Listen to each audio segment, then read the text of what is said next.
सर्वप्रथम बुंदेलखंड के प्रथमाचार्य गणाचार्य श्री 100 विराट सागर जी महामुनिराज के चरणों में त्रिवार नमोस्तु नमोस्तु नमोस्तु। सभी महानुभावों को सादर जय जयंत। यहाँ पर मन की बात मुनि श्री रंजन सागर जी के साथ का कार्यक्रम प्रतिदिन शाम 5 बजे जनशब्दवाणी यूट्यूब चैनल पर दिखाया जाता है। आज के कार्यक्रम के पुण्याजक परिवार श्रीमती सीमा जैन, श्रीमान कमलेश जैन, कुमारी दीक्षा जैन, कुमारी श्रेया जैन, ईशांत जैन एवं समस्त खुर्देले परिवार सोनीपत हरियाणा ने यह सौभाग्य प्राप्त किया है।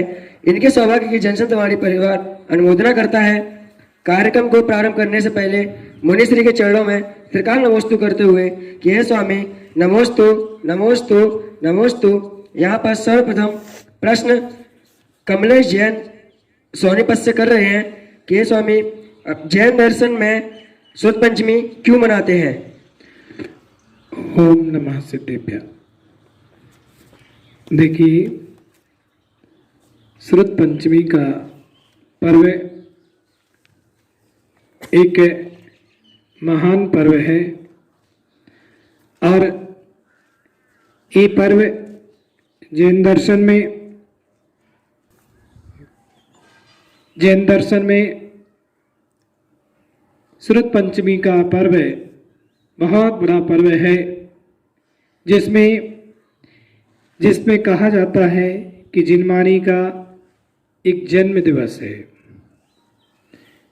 और वह वैसे तो जिनेन्द्र भगवान की वाणी शाश्वत है और हर युग में हर तीर्थंकर के संवत्सरण लगते हैं, जिनमानी का प्रादुर्भाव होता है। लेकिन इस युग में जिनमानी को कहने के लिए पहले का जो युग था, जो समय था, हमारे आचार्यों की परंपरा चली आई। भगवान महावीर स्वामी का शासनकाल, उनके समोसरण से दिव्य देशना और वहाँ से गणधर गौतम स्वामी ने उस वाणी को झेला और गणधर के रूप में वह वाणी हम तक आई। इसके बाद परंपरा से यह आचार्यों ने उन वाणी को लेकर के प्रचार प्रसार किया। समय समय पर जिनेन्द्र वाणी का रसवादन होता रहा। समय बीतता चला गया कि जब पहले का ऐसा युग था, पहले का जो समय था कि लिखने की जरूरत नहीं होती थी।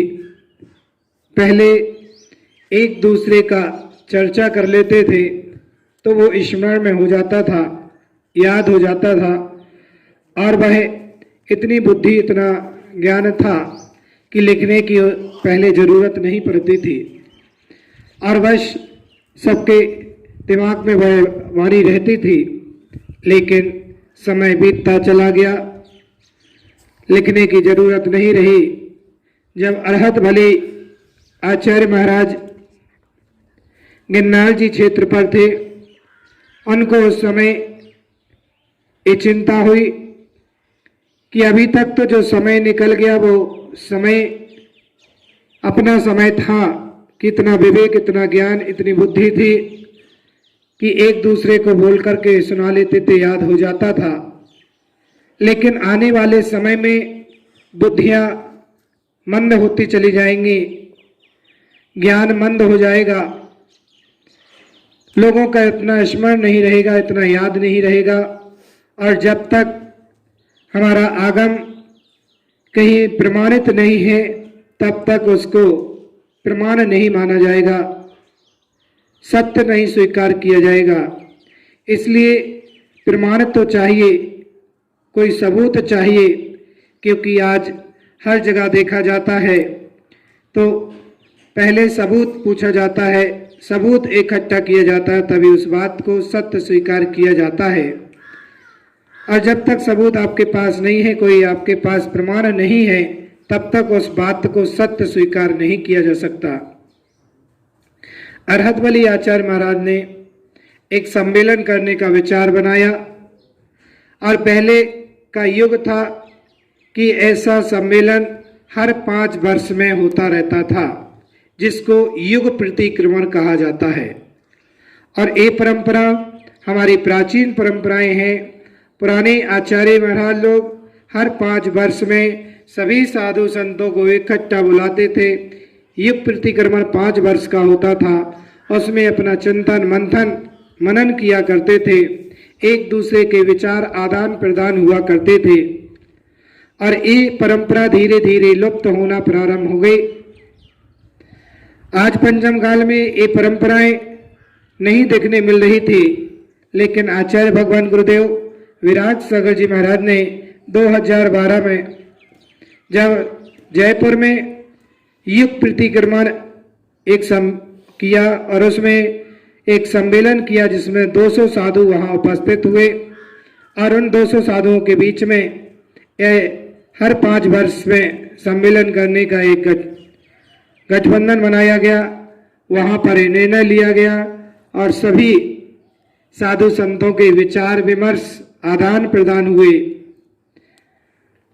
वही अरहत वाली स्वामी ने ये मन बनाया कि एक सम्मेलन होना चाहिए और उन्होंने एक एक पत्र सभी संघों में एक पत्र भेजा कि एक यहाँ पर सम्मेलन किया जा रहा है और उस सम्मेलन में सभी संघ के साधु वर्गों को पहुंचना है, साधु संतों को वहां पर आना है। और वही धीरे धीरे सभी जगह पत्र पहुंचे। गिरनार जी में एक सम्मेलन की रचना रची गई। सम्मेलन प्रारंभ हुआ, जिसमें आचार्य धरसेन स्वामी महाराज, अरहत वाली महाराज, ऐसे बड़े बड़े आचार्य महाराज वहां पर उपस्थित। ऐसे ये साधु थे जिनको एक बार स्मरण करने से याद हो जाता था, उनको लिखने की जरूरत नहीं पड़ती थी, आगम उनके मस्तिष्क में था। तो उनको ये चिंता हुई कि आज तो हमारी बुद्धि एक काम कर रही है, ज्ञान काम कर रहा है, लेकिन आने वाले युग में ये और समय ऐसा आएगा जिसमें स्मरण शक्ति कमजोर होती जाएगी। तब उन्होंने धरसेन आचार्य महाराज ने ये विचार विमर्श किया और उसमें बहुत दूर दरार से साधु संत पहुंचे, जिसमें पुष्पदंत और भूत बली आचार्य महाराज जो थे, 2 शिष्य, पुष्पदंत और भूत बली दोनों शिष्य वहां पर उस सम्मेलन में पहुंचे। और धरसेन आचार्य महाराज ने इस सभी से कहा कि हम लोग अपना ज्ञान, अपनी शिक्षा आप सबको प्रदान करना चाहते हैं, लेकिन इस शिक्षा को लेने का अधिकार किसके अंदर है, किसके अंदर योग्यता है, किसके अंदर इतना हुनर है कि ये आप ज्ञान ग्रहण कर सके। तो एक परीक्षा आपके सबकी ली जाएगी। और आचार्य भगवान ने सभी को एक मंत्र दे दिया कि इस मंत्र को सिद्ध करना है। और उस मंत्र की सिद्धि के लिए एक पुष्पदंत, एक भूत बलि, दोनों के लिए एक एक मंत्र दे दिया कि इस मंत्र की सिद्धि करना है। दोनों मुनिराज अपने बाल्य अवस्था में थे, युवा अवस्था में थे, ज्ञानी थे और उनका ज्ञान बल उनके अंदर था, युवा थे, कैच करने की शक्ति बहुत अच्छी थी। एक बार कोई सुनाता था, पढ़ाता था तो जल्दी से वो याद कर लिया करते थे। तब आचार्य महाराज ने एक एक मंत्र दे करके दोनों के लिए सिद्धि करने के लिए दिया। दोनों ने सिद्धि करना प्रारंभ की। मंत्रों की सिद्धि करते करते उस मंत्र के प्रभाव से दोनों के पास एक एक देवी प्रकट हो गई। और एक देवी जो प्रकट हुई तो वो कानी देवी प्रकट हुई, और एक देवी जो हुई उसके दांत निकले हुए, चेहरा क्रूर रूप से बना हुआ। तब वो ज्ञानवान दोनों थे, उन्होंने अपने ज्ञान को लगाया और समझा कि जो देव होते हैं, देवियां होते हैं, उनका शरीर सुंदर होता है, रूप सुंदर होता है, लेकिन ये ऐसे कैसे हो गया कि मंत्र की सिद्धि की और इसमें कुरूप देव प्रकट हो गए।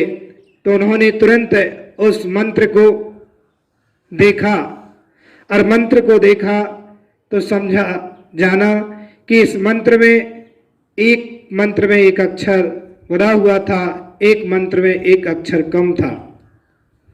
दोनों ने उस मंत्र की दोनों शुद्धियां ठीक करके फिर से उस दोनों की सिद्धि प्रारंभ की और दोनों की सिद्धियां की तो दोनों मंत्र की सिद्धियों के माध्यम से वह स्वरूप के रूप में वह देव प्रकट हुए।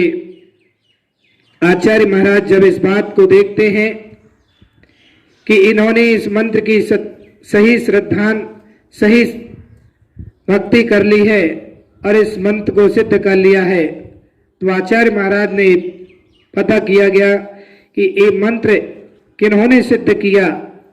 तो जब सामने आया कि आचार्य पुष्पदंत और भूतबली दोनों युवा साधु उन्होंने ये मंत्र को सिद्ध किया है, तब आचार्य महाराज को ये विश्वास हुआ, ये उनके मन में विचार आया कि ये सच में ही ज्ञानवान है कि मैंने इनको अशुद्ध मंत्र दिए थे लेकिन इन्होंने मंत्रों की शुद्धि की है और शुद्ध करके इन्होंने सिद्ध किया है। इसका मतलब इनके अंदर ज्ञान, इनके अंदर सम्यक ज्ञान भरा हुआ है। आचार्य भगवान धर्षण स्वामी महाराज उन दोनों शिष्यों के लिए अपना ज्ञान प्रदान करते हैं, शिक्षा प्रदान करते हैं और ऐसी शिक्षा उनके लिए दी, इतना ज्ञान दिया। दोनों ने गुरु चरणों में रह करके बहुत अध्ययन किया, ज्ञान अर्जन किया और धर्षण आचार्य महाराज ने आशीर्वाद दिया कि बेटो अब तो हम लोगों की उम्र आयु धीरे धीरे बढ़ती चली जा रही है, आने वाले समय का युग जो है उसमें मंद बुद्धि का ह्रास होता चला जाएगा, ज्ञान का ह्रास होता चला जाएगा। इसलिए आपको जिनेंद्र भगवान की वाणी का प्रचार प्रसार करना है और इसको जयवंत करके रखना है। तो आचार्य महाराज ने कहा कि अब आपको ये सारी देशना वह जिनमानी के रूप में आपको लिपिबद्ध करना है, लिखना है। और पुष्पदंत भूत वाले आचार्य महाराजों ने दर्शन गुरुदेव से आशीर्वाद लिया और लेखन कार्य प्रारंभ किया। धीरे धीरे वह लेखन कार्य चालू हुआ और लेखन कार्य करते करते जब वो दोनों साधु अंकलेश्वर में पहुंचे, अंकलेश्वर में अपने उस शास्त्र को लिखते लिखते वह पूर्ण किया। सुरत पंचमी के दिन, वो पंचमी थी और वह पंचमी का दिन था, उस सुरत की पूर्ण लेखन कार्य हुआ। वो था सठ खंडागम ग्रंथ, जो जैन दर्शन का मूल ग्रंथ है, जिसको जैसे कि अन्य आमनाओं में, अन्य वैदिक में सबके अपने अपने एक एक ग्रंथ प्रसिद्ध हुए, किसी का बाइबल, किसी का पुराण, किसी का गीता, अनेक अनेक सबके अपने अपने एक एक मूल शास्त्र हैं। ऐसे जैन दर्शन का, जैन धर्म का यदि मूल कोई ग्रंथ है तो वो सठ खंडागम ग्रंथ है, जिसमें नमोकार मंत्र को मंगलाचरण रूप में सबसे पहले लिपिबद्ध किया गया, लिखा गया और उस ग्रंथ के फिर आगे विस्तार हुए। धबला, जय धबला, महाधबला, लब्धिसार, छपनासार, गोमटसार, जीवकांड, कर्मकांड आदि अनेक अनेक सिद्धांत ग्रंथ है। ऐसे आचार्यों ने फिर अपनी अपनी लेखनी चलाई, लिखते रहे।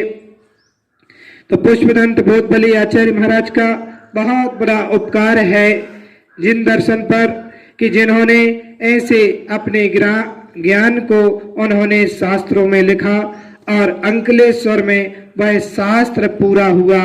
तो जब कहा जाता है कोई शास्त्र पूरा कर लेते हैं गुरु महाराज, तो वो गुरु महाराज अपने पास नहीं रखते हैं, वो शास्त्र को जो वहाँ का राजा होता है उसको भेंट रूप में उनको दिया करते हैं। और अंकलेश्वर के जो राजा थे उन राजा के लिए उन मुनिराजों ने वह शास्त्र भेंट किया, लिख करके लिपिबद्ध पूरा हुआ और उन्होंने उस शास्त्र को भी जाना समझा और उस शास्त्र को उन्होंने बढ़िया चांदी की पालकी में रख करके और वह हाथी पर चांदी की पालकी को विराजमान किया, उसमें शास्त्र रखा और पूरे अंकलेश्वर में एक भव्य शोभा यात्रा निकाली गई। और उस शोभा यात्रा वह उसी दिन से ये पर्व श्रुत पंचमी पर्व मनाना प्रारंभ किया। और ऐसा श्रुत पंचमी पर्व जो ज्ञान का जिनमानी का श्रुत का है कि जो श्रुत की आराधना करता है, भक्ति करता है, उसका ज्ञान हमेशा वृद्धि को, विकास को प्राप्त होता है। इसलिए आज इन महान आचार्यों का हम सभी समाज के साधु संतों के ऊपर बहुत बड़ा उपकार है कि ऐसे महान आचार्यों ने इन शास्त्रों को लिपिबद्ध किया, लेखन कार्य किया और ताड़ पत्र आदि पर लिख करके, जिसमें कर्नाटक में वह मूलभद्री है और मूलभद्री में वह शास्त्र अभी ताड़ पत्रों पर लिखा हुआ रखा है। सचखंडागम ग्रंथ ऐसे महान ग्रंथों का लेखन कार्य हुआ है। ये सिद्धांत ग्रंथ है, ये महान आचार्य लोग वाचन करते हैं, उनका अध्ययन करते हैं। आज हम ऐसे श्रुत पंचमी को अपने जीवन को पावन एवं पवित्र करते हुए यही भावना भाते कि भगवान श्रुत की आराधना जो अच्छे मन से करता है, श्रुत की देख रेख करता है, श्रुत की सेवा करता है, उसके हमेशा ज्ञान का क्षयोत्सम बढ़ता चला जाता है। ज्ञान की विनय जो करता है वह ज्ञान की विनय करना हमारे ज्ञान की वृद्धि कराता है। तो आज इस श्रुत पंचमी पर्व पर हम सभी यही मनोभावना भाते हैं कि हे भगवान, हमारे ज्ञान में वृद्धि हो, हमारे ज्ञान की क्षयोत्सम की वृद्धि हो और हम ऐसे ही श्रुत की जिनमानी की सेवा करते रहें।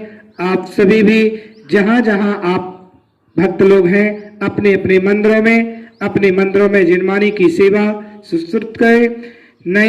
नए ग्रंथ प्रकाशित हो रहे हैं, लेकिन पुराने ग्रंथ जो जीर्ण शीर्ण हो रहे हैं हमारे पुराने आचार्यों का, उनका प्रकाशन हो, उनकी सेवा हो और हर मंदिर में धबला, जय धबला, महाधबला और ऐसे सचखंडागम ग्रंथों को एक अलमारी में चारों अनियोग के ग्रंथों को रखें और वहाँ पर लिख करके भी रखें, जो आने वाली जनरेशन को पता चले कि हमारे जैन दर्शन का मूल शास्त्र कौन सा है।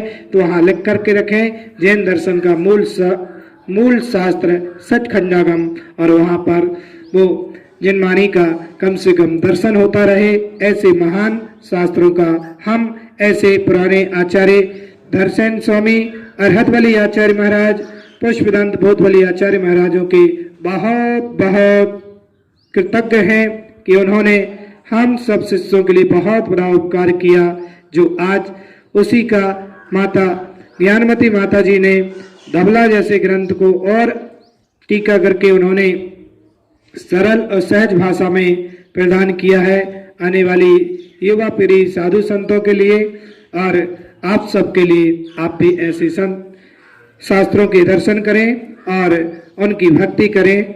श्रुत पंचमी पर्व पर सभी भक्तों के लिए मेरा बहुत बहुत मंगल आशीर्वाद है कि जिनमानी की हमेशा विनय करते रहना, जिनमानी की हमेशा विनय रखना। ओम शांति, सर्व शांति।